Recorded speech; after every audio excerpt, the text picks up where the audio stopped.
Hello, yes, salam and welcome back to Mamu TV.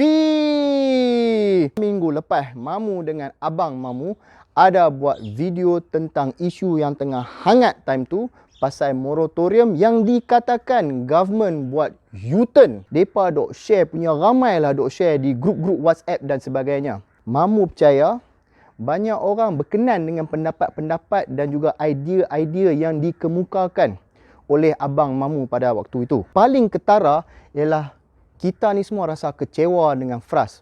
Pasal apa? Tiba-tiba kena charge interest yang lebih. Jadi bila perbincangan Abang Mamu disiarkan, Mamu percaya ramai yang rasa lega sikit. Pasal lepas tu kita tahu yang sebenarnya kita ada hak dari segi pelanggan-pelanggan bank. Semalam petang, Menteri Keuangan dah keluarkan kenyataan yang rasmi mengatakan pinjaman sewa beli tak akan dikenakan charge interest tambahan.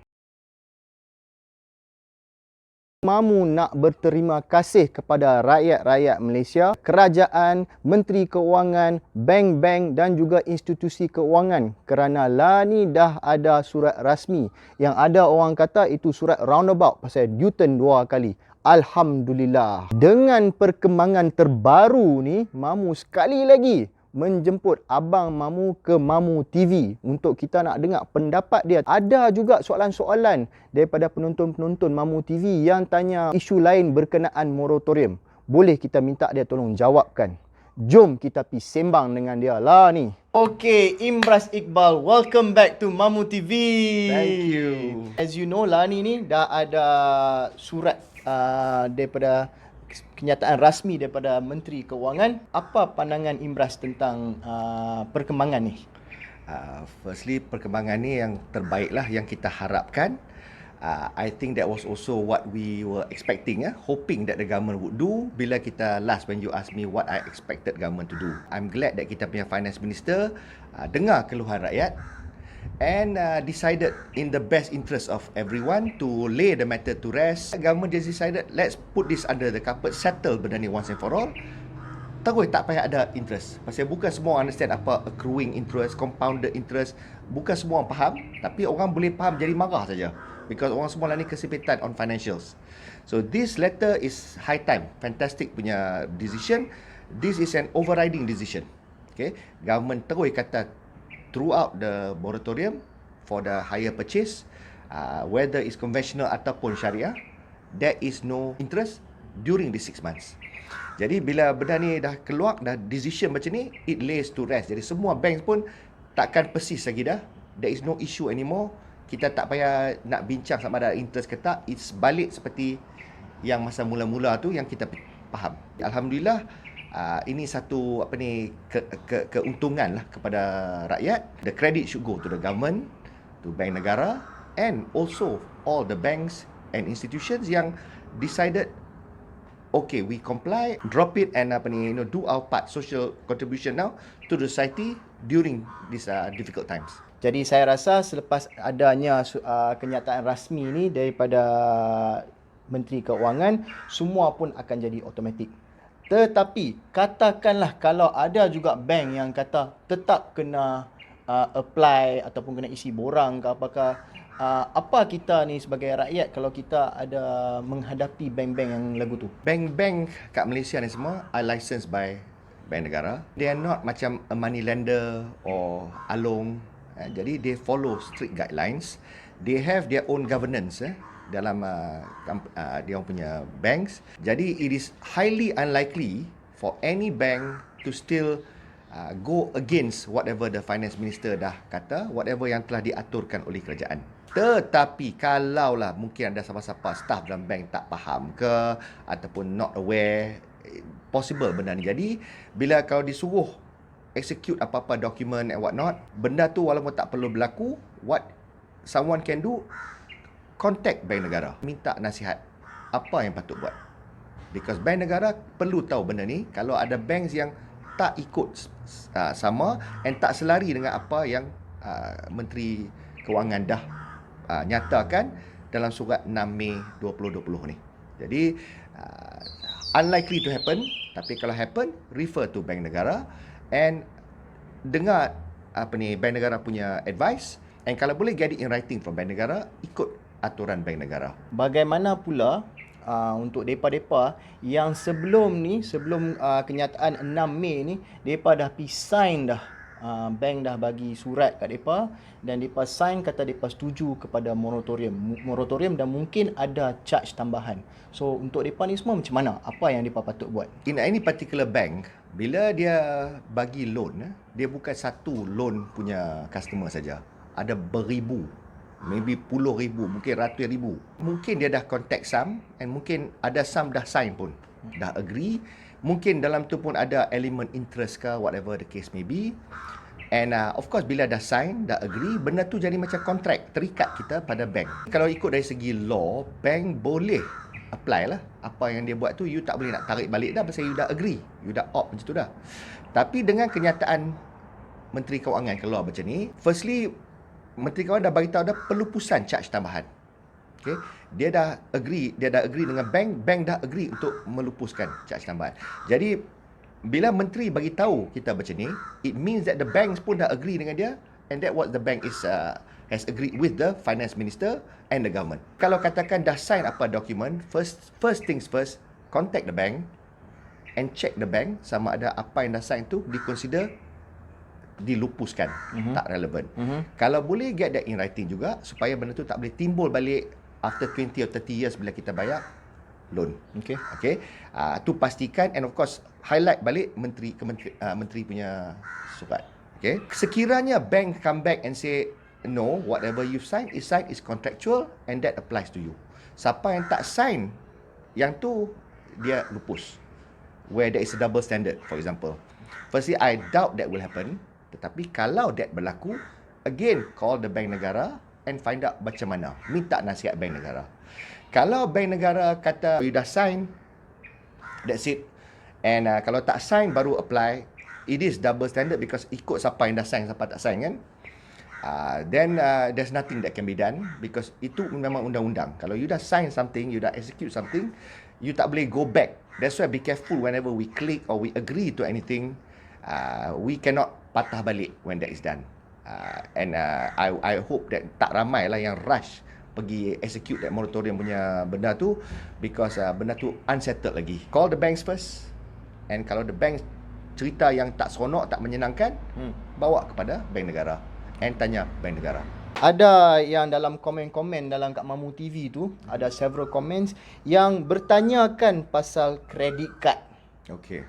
Credit card ni ada moratorium ke tidak? Dan macam mana dia punya calculation kalau ada? Credit card ni is supaya kita boleh beli barang tanpa ada cash di tangan. Kita boleh beli on credit. Jadi kita utang. And sampai masa dia cukup bulan dia datang statement and kita kena bayar hutang tu. Bila ada kemudahan credit card, masuk sewaktu COVID, orang tak boleh kerja, ada MCO. Jadi income pun affected. Ada orang tak ada income, ada potong gaji, ada hilang pekerjaan. Tapi credit card masih ada. Orang guna. Jadi bila orang guna, orang hutang tu perlu dibayar. Kalau tak bayar sampai time, ada late charges, ada interest mahal. Credit card interest lebih kurang 18% setahun. That works out to about 1.5% per month. Kalau kita pakai credit card, kita tak bayar. Kita bayar 18% every year. Kita ada cash mana pun kita labur kat mana, ASB ke, mana-mana lah, Bank Rakyat ke, wherever kita laburkan, kita dapat 11 ke, 12 ke, 13% ke, dia tak memberi makna. We are earning 12-13 ringgit sini, tapi sini kita bayar 18 ringgit. Itu rugi, is not clever at all if we do that. Kalau kita ada spare cash, daripada invest, make sure you settle all your credit card punya loans first. Because 18% is not worth it. Mahal sangat. When it came to the 6 months moratorium period, now for credit card, dia punya behavior was different. Daripada awal-awal lagi bank negara dah kata dah, dia bukan ada 6 months moratorium per se. Yang tu elective, maknanya you boleh pilih you nak atau tak nak. Dia tak automatic pada orang. Misal kata you ada hutang credit card, tapi you tak boleh bayar penuh. Tapi you rasa in a matter few months ataupun right after MCO, you boleh bayar apa ni Yang tertunggak. yang tertunggak tu, saya punya nasihat lah, what I would do, just maintain, tanggunglah sekejap 18% tu, sikit saja pun 1.5 per month. Walaupun tinggi pun, at least better to have some cash in your hand. Sampai ujung bulan tu you start paying off. Okay, itu untuk jangka masa pendek, short term. Bagi orang yang memang belanja dah banyak, besar punya amount, tak semua orang yang swipe credit card ni dia ada duit untuk bayar seterusnya bulan. Sometimes dia tarik panjang-panjang, which is not a good habit. Tapi keadaan may make people do that. Kalau katakan benda tu dah banyak, memang you tanggung punya banyak, maybe some people sebelum ni pun dia tak boleh bayar credit card dia punya amount lambat. For credit card, sesiapa yang dah default, maknanya dia 3 kali tak boleh bayar minimum payment pun, Bank Negara punya rule yang masa dia keluarkan direktif tu is that semua such credit card loans akan automatically di-convert, tukar kepada term loans. Term loans tu apa? Term loans tu macam loan kereta juga. So untuk 3 tahun ke? Okay. Untuk 3 tahun, discuss dengan the bank. The bank will negotiate with the credit card holders. And term loan tu dia boleh charge up to maximum of 13% setahun. That's the maximum Bank Negara set.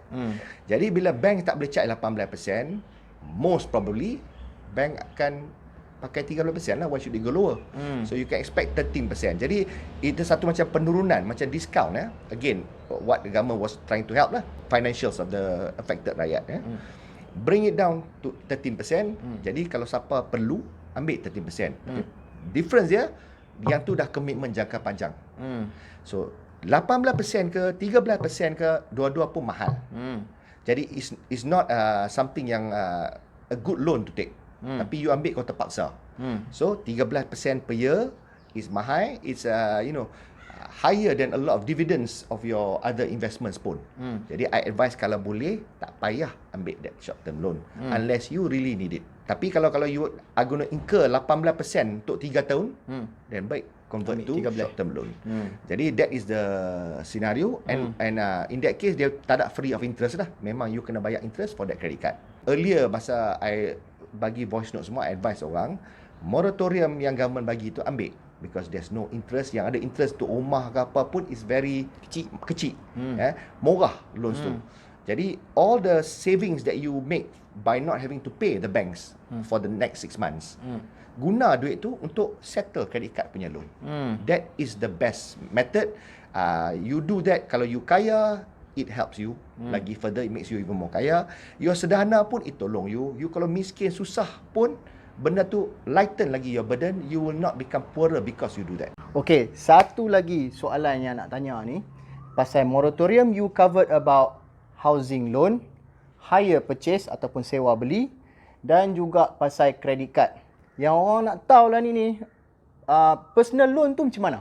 Personal loan was not the issue that was raised early on. Depends, ikut produk-produk dia. Ada personal loan, kebanyakan personal loan, contoh macam bank rakyat punya personal loan, dia pakai straight line basis. Dia charge fixed interest. Dia punya behavior macam loan kereta. Ada juga personal loan yang based on reducing balance. All depends on the product. Jadi siapa-siapa yang ada personal loan, dia patut tengok balik dia punya perjanjian. Kalau tak pandai tengok, tanya bank atau tanya orang yang tahu. So dia punya interest is either reducing balance ataupun straight line. Kalau reducing balance, senanglah. Memang ada interest pun, tapi interest tu jalan atas baki yang tertunggak. So sama macam rumah. So there is no interest free during this 6 months for rumah. You just don't have to pay anything now, tapi later you kena bayar balik. Kalau hire purchase dah cerita tadi dah, memang surat menteri dah kata tak ada apa-apa interest during this period, so it's settled.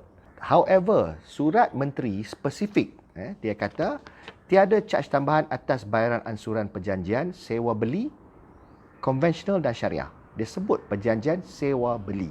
Personal loan, sekiranya dia ikut structure sewa beli pun punya interest, tapi dia bukan sewa beli.